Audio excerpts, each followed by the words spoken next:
What's up, Dolphins fans? I'm Nic Rohloff. On today's show, we are going to look at the one and only Mel Kiper Jr.'s draft grades for the Miami Dolphins. Miami made 7 picks in the 2024 NFL Draft. Kiper gave a little bit of a breakdown of each prospect, what he liked, what he didn't like, and what he graded the overall class. I have my thoughts on it, but either way, if you don't remember, this is who Miami picked with the first round selection at 21. Chop Robinson, the edge from Penn State. Patrick Paul in round 2 from Houston, the offensive tackle. They traded up on day 3 to draft the running back from Tennessee, Jaylen Wright, and then used the 5th round pick on Mohamed Kamara, the edge from Colorado State. The final 3 selections were 2 wide receivers and a safety, Malik Washington and Taj Washington.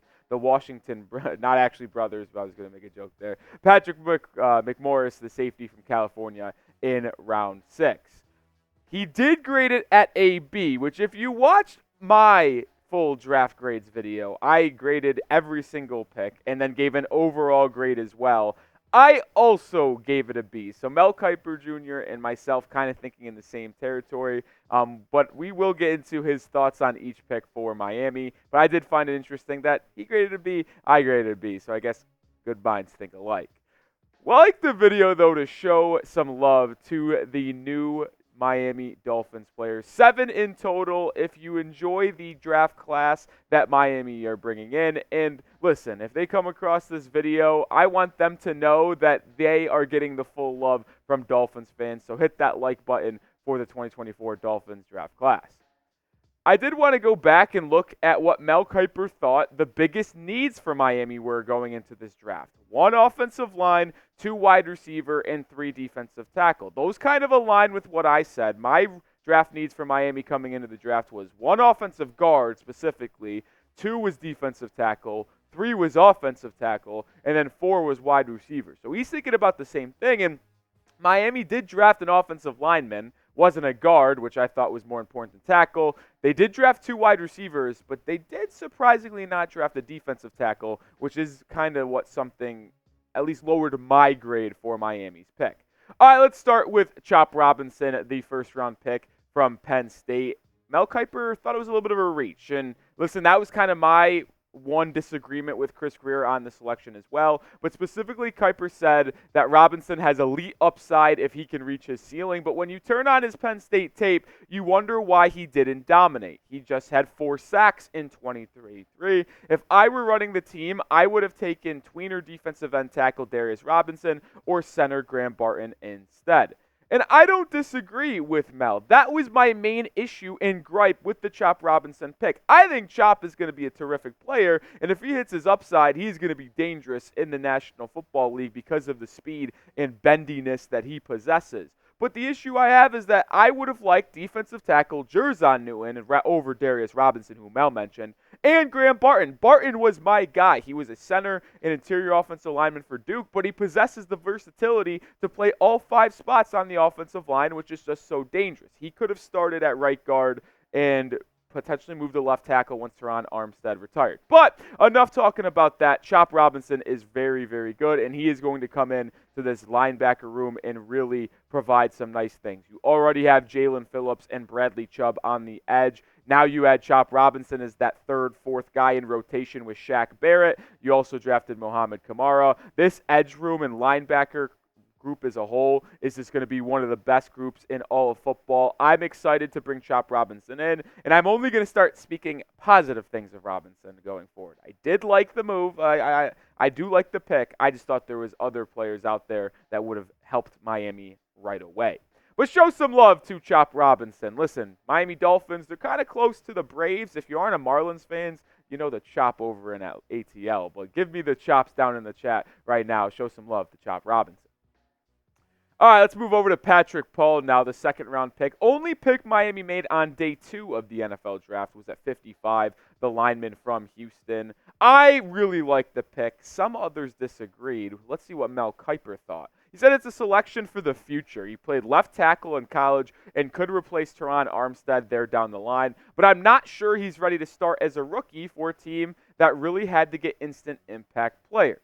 And I do understand that sentiment and agree with it to a point where it is frustrating to waste a top 60 pick on a player that is not really going to impact the Dolphins 2024 roster that massive. But I will say, because of how much Austin Jackson gets hurt at right tackle and Teron Armstead gets hurt, it's almost a guaranteed lock that Armstead misses 2 or 3 games this season. Patrick Paul is going to slide in and start multiple games for Miami at left tackle. So he is going to impact the 24 roster. You get depth. You get a very solid swing tackle as a rookie. And I believe he possesses the elite traits to be a long-term left tackle in the National Football League. 3-year starter at Houston. They jump from a non-Power 5 to the Big 12 in 2023, and he still puts up a 91 pass blocking grade and 81 overall PFF grade. Like, those are elite. He's 6'6", 6'7". He's big. He's athletic. He's got great arm length. I'm telling you, this dude's going to be an absolute stud in the NFL, and I know it sucks that he's not going to really be a main starter for Miami this season, but getting to learn behind Armstead for a year and then be that starting left tackle after the fact, that is just simply going to be fantastic for Miami. And I think once he hits that ceiling, gets in work with the offensive line coach Butch Barry, he is going to be unbelievable for the Dolphins in the future. Let's circle back to Chop Robinson, though, because his jerseys are on sale right now when you go to chatsports.com/chopjersey. The number for the rookie is not yet decided.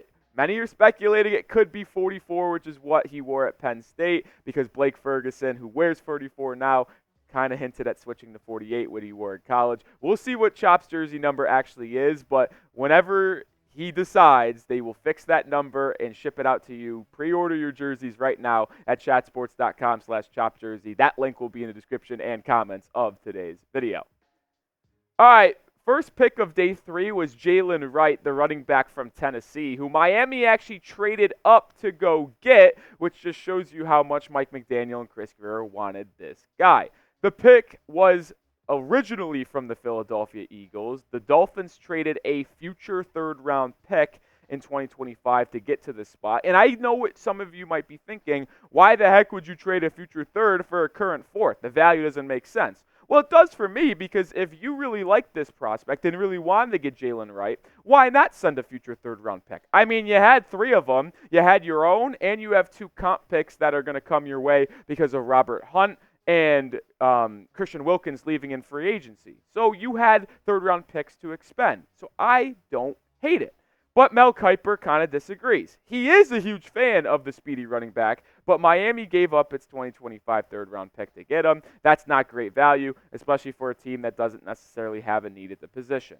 Now, I do kind of disagree with the last part of his statement, that they don't need a running back. Raheem Mostert's really getting up there in age, and he battled injuries last season and really has for his entire career. And then the day 2 pick that they used last year on Devon Achane, well, he also had injuries. And if Raheem Mostert battles injuries again, you're going to need a third guy, and you just have 3 running backs that can all rotate. You can keep them all fresh, that are all sub-4, 440 guys. Yes, you heard that correctly. Jaylen Wright ran a 4.38. Achane ran around the 4.2s, 4.3s, and so did Raheem Mostert. Jaylen Wright's just going to be a dog, man. And the thing that is the most, I think, important thing to me, and the thing that he's going to be able to help the Dolphins right away the most with, is his pass protection. Turn on the film. If you haven't already, please go do so. Jaylen Wright was one of the best, if not the best, pass protecting running backs in all of college football last season and in this draft, which is important because if the offensive line